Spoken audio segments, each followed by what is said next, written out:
In the previous video, we looked at the Create node, the ones that use generative AI models to make images, videos, and 3D models. Create nodes are one of the three basic building blocks every Runchat workflow is made of. The second building block is the agent node, and that's what this video is about. Agents are how your workflows can process data, make decisions, and use tools. We'll cover the third building block, the code node, in a later video. So let's add one, and just to refresh our memories, we can double click on the canvas and we can type in agent. And you can see that it's a special Runchat node here, so we can drop that into the canvas.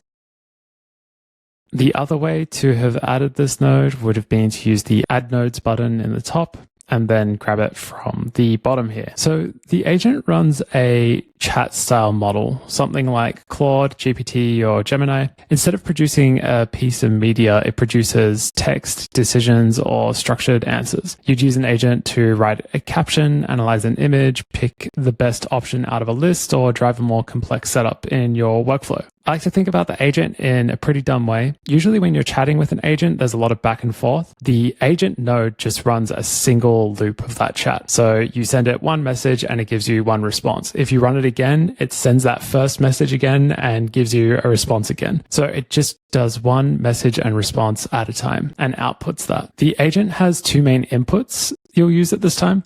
So there's context, which takes text, images, PDF, or a mix of them, and prompt, where you'll tell the model what to do with that context. A simple way to use this would be to take the image we created before and plug it into context, and we can ask the agent, what is this image of? If we run it, it's telling us that it's a specific building by Frank Gehry. Just like the create node, there's an input and an output side of the agent node. If we flip back to the input, you can see the question we asked earlier. And then if you flip to the output, you can see the response that the agent gave us. The response is sent out by this result output.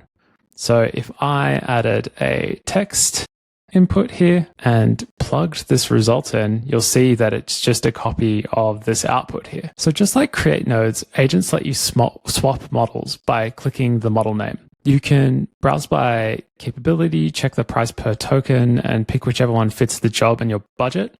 Cheaper models are great for iteration. The more expensive ones are better for final or complicated work. The best ones are fantastic for using code and building applications. We like to use either Gemini Flash or Gemini Lite at the moment. They're good value for money. Something agents can do that create nodes can't. They can use tools. If I click this wrench icon in the toolbar, you'll usually see a list of capabilities you can hand to the agent, which include web search, sheet usage, calculators, and more. So if you gave it a tool such as search, the agent can use it on its own as it's thinking. And if you ask the agent a question that needed fresh information, it could reach for web search. You're not writing any code, you're just giving the agent capabilities and letting it figure out when to use them. So later in the series, we'll show you how to publish your own workflows as tools. And once you do, your agent can then use them like the built-in ones. That's how the whole Runchat platform compounds over time, becoming useful for all aspects of your creative workflows. One last thing. So by default, the agent gives you back freeform text. But you can tell it to return a structured output instead, like a list of 3 items or an object with specific fields like a title, a caption, and some tags. So if we switch it to list, I can disconnect this previous image and I can say list 5 buildings by Zaha Hadid. So when you do that, you get multiple outputs on the node, one per item, ready to connect into the next step of your workflow. This is how to get agents to produce batches of things or return clean data that other nodes can use without any messy parsing. So that's the agent node, context in, prompt in, answer out, with tools on the side when you need them. In the next video, we'll look at running and credit, how to run groups of nodes together, how to read the credit estimates, and what to do when something goes wrong.